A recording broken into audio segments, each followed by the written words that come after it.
So I wanted to talk a bit about forgiveness here.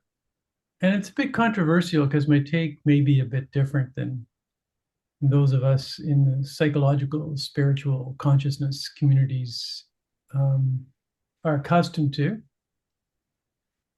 I spent, almost 30 years in the church, and so I took a kind of Christian view of forgiveness, which was, that when Jesus was asked, "Do you forgive?" At least according to this story, "Do you forgive as many as 7 times?" And he said 70 times 70. And so, like the to be a good Christian, you forgiveness was unconditional.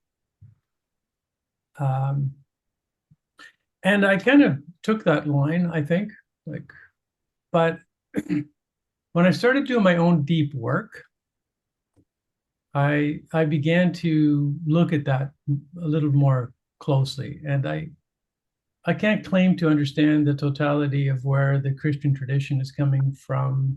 I can only sort of go from my own experience that in plant and spirit medicine communities, like when you're in the medicine, one of the things that happens is that you can experience the original catastrophe uh,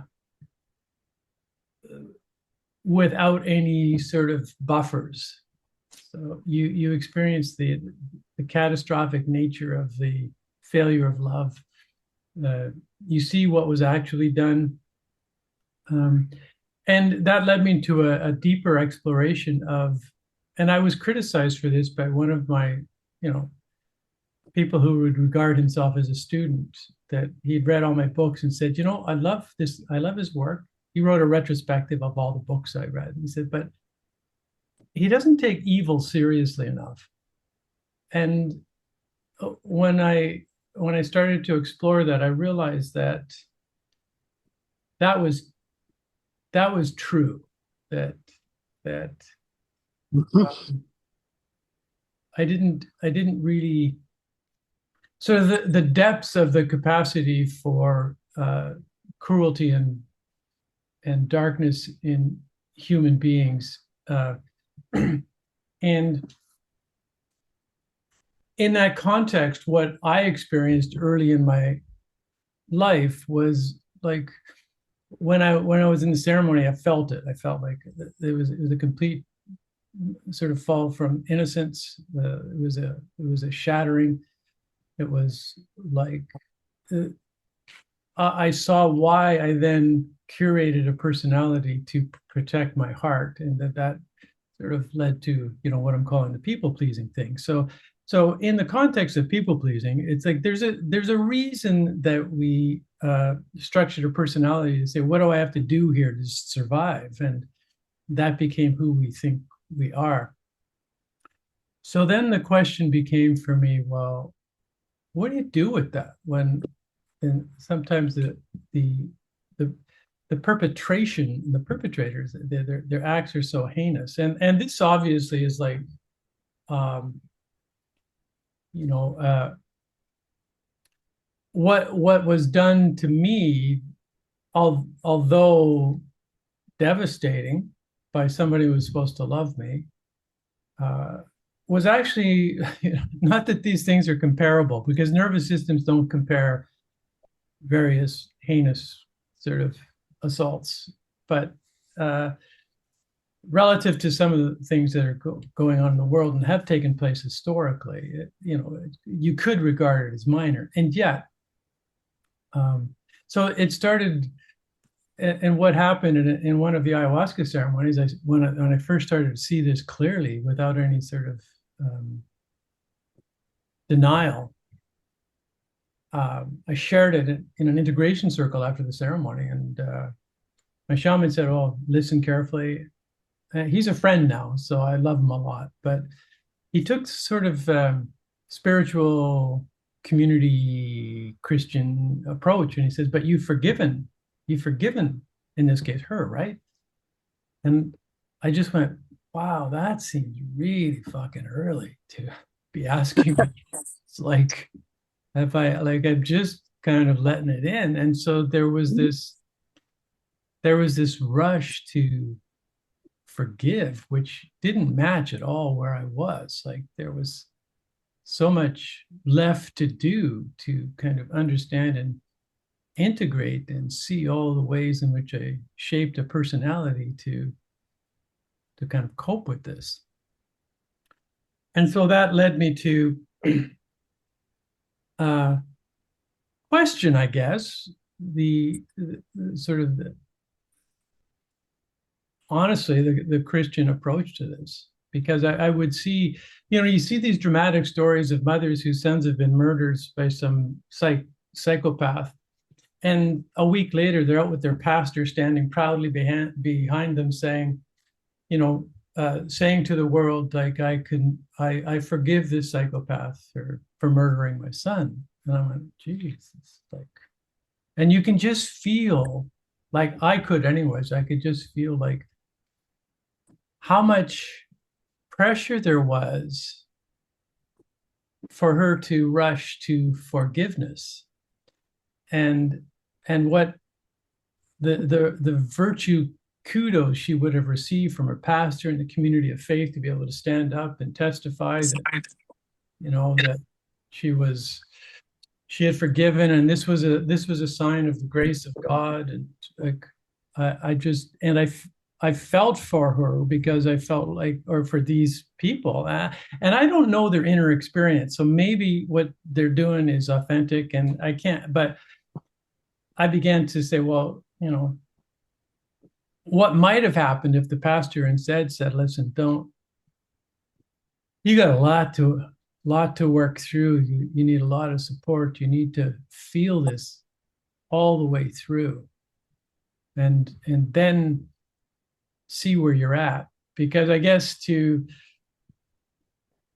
cut to the chase here, my own experience with my own catastrophic past is that I was surprised by the presence of grace. Like at some point after I'd done all this and I grieved and I realized that I'd been sad for a lifetime because of this, and poured out like buckets of tears and wailing, and it was real messy. Then at some point, like I discovered that there was a space in me for reconciliation. Let's just call it that. It came to me. It wasn't forced. It was a kind of natural process. So, my first takeaway was that maybe there's a difference between, and even this spaciousness inside of me, I would not call forgiveness. I would call it like being surprised by like a kind of experience of grace. I'd call it letting go. Because for me, here's what I think. I think that forgiveness happens between two people, a perpetrator and a victim. And the conditions necessary for genuine forgiveness are that the perpetrator recognizes what he or she has done, and is asking for forgiveness, and having conveyed sufficiently to the victim. And there are genuine victims, and then there's victimhood as a state of being, a psychological state of being, which we can look at another time. But has conveyed to the victim that they understand the nature of the crimes, that so that the victim needs to understand, yeah, you get me. In other words, it's kind of they've made a victim impact statement. They've listened to the victim impact, for one thing, and then they themselves convey sufficiently to the victim uh, that they understand what it is. And then they display sufficient remorse that is persuasive to the victim.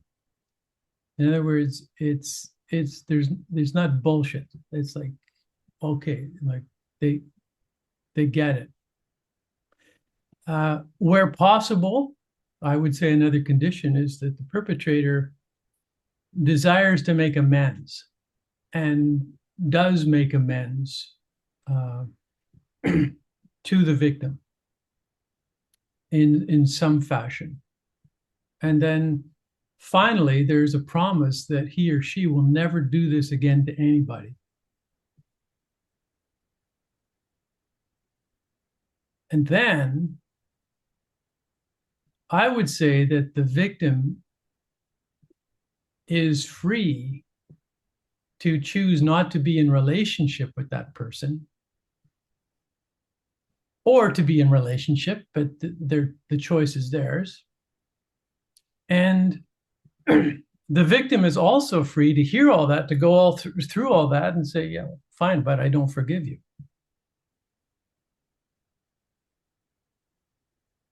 That's their choice. Now, the challenge that spiritual communities make to what I've just said is that, well, if you hold on to it, you'll get sick, you'll get cancer, you'll hold onto the anger, and it's not going to be good for you, and you won't be free. After all, this is about your freedom, not them. And I've heard it all, and in some ways, it makes sense. And so this is where I make a decision. So just to close that piece off. Um, for genuine forgiveness, in my way of thinking now, what I've come to happens between two people. There's no such thing as unilateral forgiveness,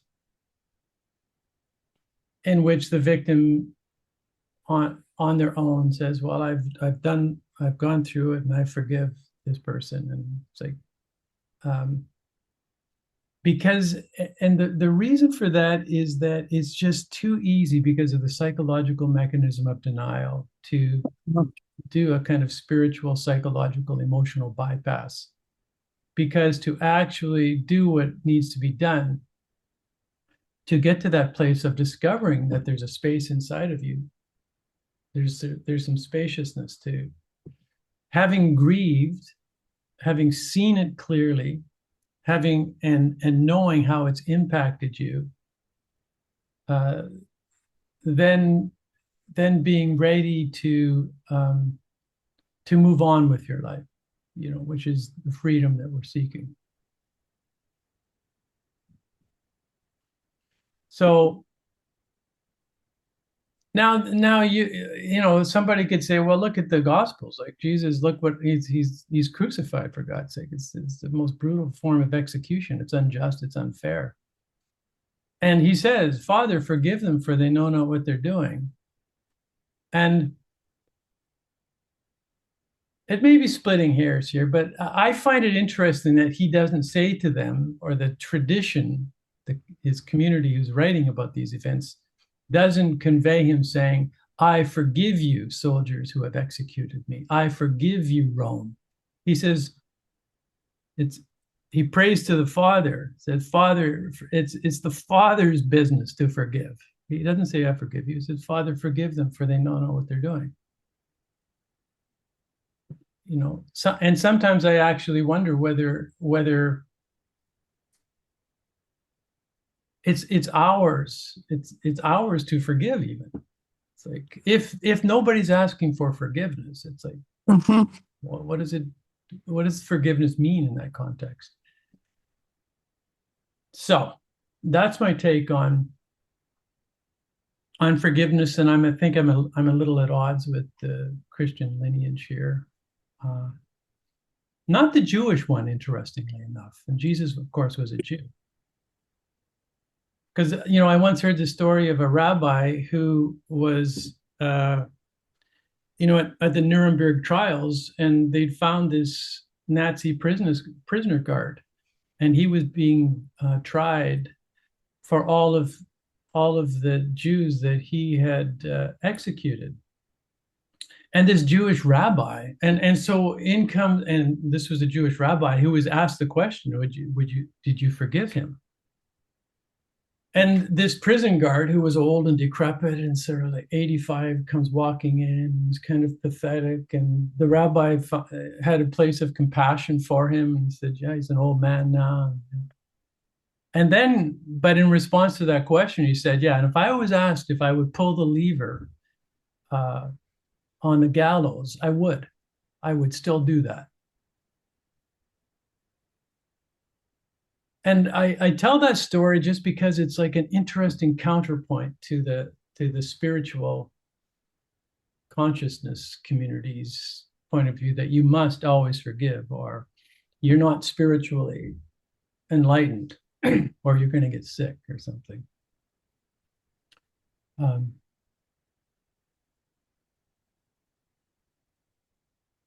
All that said, I do think that for one's own health and well-being, and to ensure that we're not just reenacting our past traumas in the present, it is critical that we let go.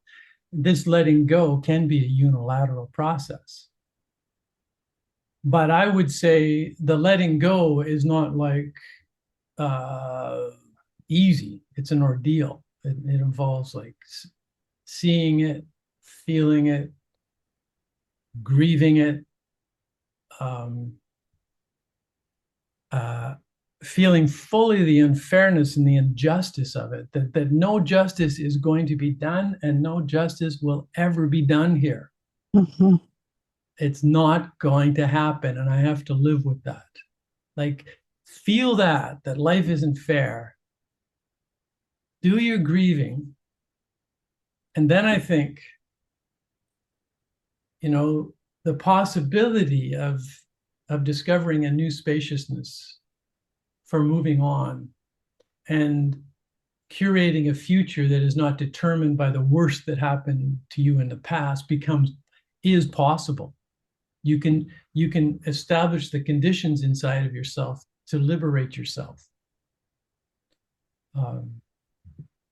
But again, I would distinguish that from forgiveness, which for me is a more formal process between two people. Like, to make it personal, I never really got to the place where I forgave my mother, because my mother really didn't fess up. She didn't say, yeah, I brutalized, I hit you, I brutalized you. There was no love in my heart for you. It's like, even though I know that now. But, she was in her own form of denial, and she had an image of herself, God bless her, that where this would have been too devastating, so she couldn't get there. So it wasn't a matter of me forgiving her. It was a matter of discovering close to the end of her life that I had let go. That, she reached up and when she knew she was coming to the end, and she looked at me and said, we're okay, right? We're okay, right? Mm-hmm. And tears were flowing down her face. And I said, yeah, we're okay. We're okay. And it was a true statement for me. But it was the true statement it was on the other side of everything I had gone through to see the truth of the matter. And as I say, God bless her. Like, she couldn't be other than who she was. So, and why this matters in terms of what, the people pleasing, which is basically, it's like whatever prevents us from living our own life, from full self-expression, of our full creativity, of our full capacity to speak our truth, of everything that keeps us from being us, is a tragedy, is catastrophic. So there has to be some way to liberate us from the past. And it's just not as simple as, as a sort of the classic forgiveness model. But there is something that needs to happen around letting go, and letting go uh, is in my experience is an ordeal that's necessarily undergone for our own emotional, psychological, and spiritual health. And then new life is absolutely possible because you learn to accept the unacceptable. I mean, it's unacceptable, but you got to accept it. Then you accept it, and then what arises for the longest time, no, I can't, it's unacceptable. And then you live with it's unacceptable, it's not fair. And then you feel into that, but you have to accept it. And then maybe by some grace, we pop into this sort of transpersonal zone, like a Zen koan, where it's unresolvable with the mind, but something happens in the heart where it's resolved at a higher level from a higher consciousness. If you stay in the tension long enough and feel the tension long enough.